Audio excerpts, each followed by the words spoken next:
Good morning. It's good to see you guys in Canada and in Italy. Fantastic. How are you guys doing? Great. Great, Beautiful weather. All right. Well, thanks for joining. We really appreciate it. Might as well get right to it. I really want to get a sense of, your companies. Maybe we can start with Exergy and then go to Terrapin. Just get a sense of who you all are. If you could give us a description. Yeah, Norm, thanks for the opportunity. As Exergy, we are let's say, technological provider of equipment mainly used in geothermal and waste heat recovery, which are named organic ranking cycle systems. They are, let's say, they convert thermal power into electricity in a very effective way, and these are the two main applications. As Exergy, we have more than 10 years of experience in this business, and especially in geothermal, which has been let's say, allowed us the biggest opportunities. And we have a portfolio of around 500 megawatt of plants in operation. The great majority of them is on geothermal, all of them very different, on very different resources, and every time designed specifically for the case, because, let's say, geothermal is worth doing it, in a nutshell. That's great. Where do you have plants? Where do you have projects? We have projects, the country which developed the great majority of geothermal binary units, which is the way ORCs are called in the geothermal environment, is Turkey. And we did most of the plants there in these years. We have plants in Europe, in other countries. For example, one which is in a very remote island on the Azores Islands. And we also have plants in the Philippines. Oh, great. We are having a project right now, and let's say, honestly, in these days, in this last month, the attention to geothermal grew very much, related to, let's say, the potential integration on or advantages coming from the oil and gas competencies and resources, the mineral extraction, and the fact that let's say, being the real only base load renewable power, this today has a great value, and you know it better than me, because let's say, cycling renewables bring some disadvantages. That's fantastic. That's super interesting. Great. Tell us a little bit about Terrapin, and you're doing a geothermal project in a place which we consider to be a very cold place. So tell us what you're doing. Yeah, no, thanks a lot for having me. So Terrapin, we founded in 2016, and we cut our teeth right in the geothermal industry right when we founded the company. We sought out to initially try to solve the abandoned well problem and see if we could harness that heat from abandoned wells in order to convert it to geothermal power. There was just a valley of death that we weren't going to be able to overcome. But Terrapin, we are an end-to-end developer. And so we have two verticals to our business, the geothermal side and industrial waste heat recovery. And so as Marco alluded, he's the technology provider. And so we don't bring any of the technology to the table, but we do bring the development expertise for the subsurface activities and the surface construction. And we also marry up the financing for these projects as well. So we kind of consider ourselves end-to-end. We partner with technology companies like Marco to help solve, the issues that a lot of these major, oil and gas clients are facing, as well as, municipal developers that are looking to harness, geothermal in their own backyard. And so, we have an active geothermal project here in Northern Alberta, very cold, and so we're working with Exergy. They're going to be our technology provider on the project. And then, we're developing it right from, targeting what regions that we wanted to situate the project in, right through to the subsurface design, the surface facility design, as well as so it'll be a 10 megawatt power output, and it'll be about 985 terajoules of baseload direct heat use opportunity as well. And then, so we'll have a district heat network that will follow on behind the power generation facility, that we can actually move that heat up to 7 to 10 kilometers away from its original source, where we can offset natural gas usage in processes like drying or heating. Anybody that basically is combusting natural gas, we can supplement that with baseload geothermal heat. That's great. Marco, can you talk a little bit about the project in terms of the specifics, the challenges in terms of design? And I'd also like to get a sense from you of where there's innovation in geothermal power generation, because my sense is there's probably a tremendous amount of innovation that you're seeing. Yeah, let's say the innovation that we brought to geothermal when we entered into this market was related to, let's say, providing more efficient and more competitive technology, because we have a proprietary turbine technology.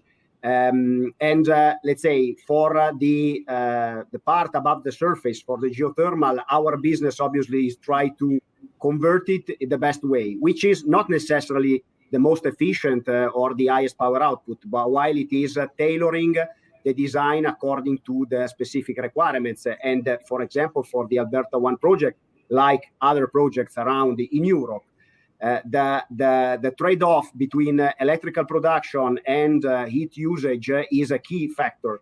And this obviously drives the technical choices into the development. There are, in geothermal these days, there are other let's say innovations which are brought to the market. They are more related to the underground exploitation of the resource. They are good prospects, but at this stage they are let's say still a significant question mark, and they need to be properly proven. There are anyway, let's say the Alberta 1 project is going to be conventional, allow me to say, from that point of view. This means that the risk related to the exploitation is very, very easily identifiable. That's great.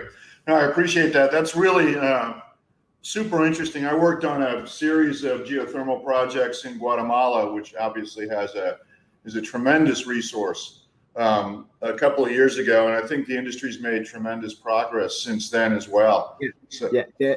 Probably the good point to mention compared to the conventional, let's say conventional flash or steam geothermal power plants, and this is again an attention that we are seeing very much these days, is that our technology, the binary one, allows for potentially a complete zero emission power plants, while the most of the existing geothermal vents some let's say non-condensable gases and potential pollutants into the environment. Obviously, where this is a key of the project, or as it has a premium, being absolutely no carbon intensive, this brings the ORC to the in the preferred condition. For example, in Europe, all the projects under development in Europe today are with organic ranking cycles and therefore zero emissions.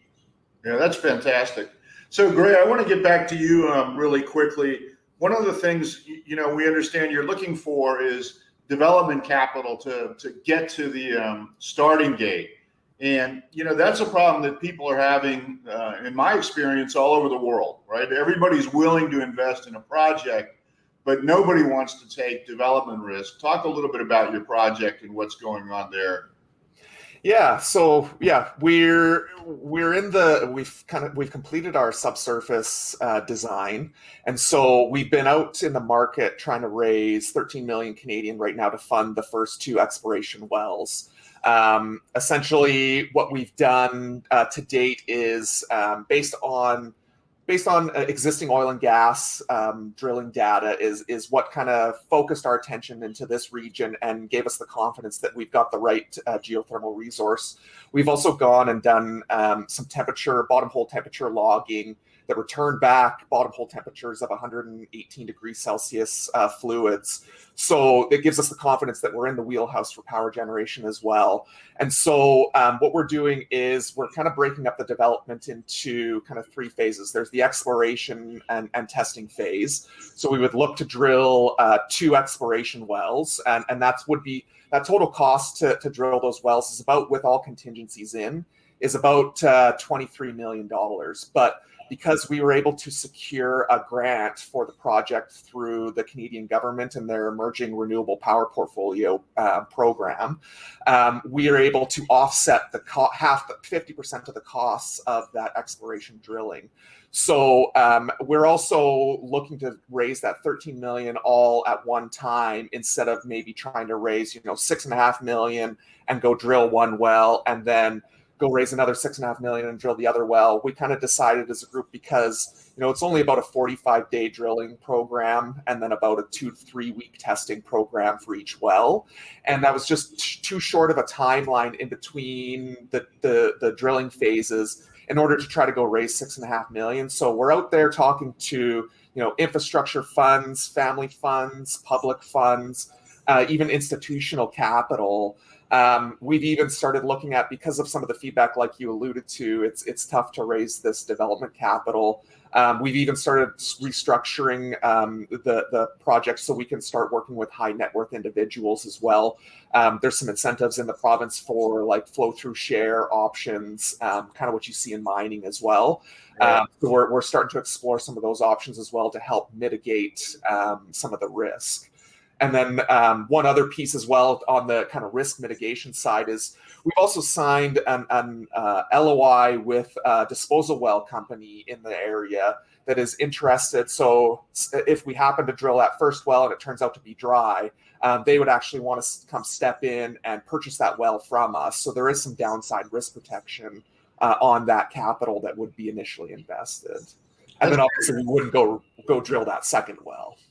And Marco, do you see that as an issue around the world? I mean, I see that as an issue around the world, that people don't want to invest in development costs for renewable projects. It has always been, and unfortunately, especially for geothermal, where obviously the majority of the risk is at the beginning. What I'm seeing these days, especially in the last year, is that the attention of especially funds is increasing very much. Obviously, this is bringing some additional complexity on the development of the project, or additional hurdles in doing this, and requirements from our side. But since this is towards a lower risk investment and attracting more funders, we are absolutely happy to do this.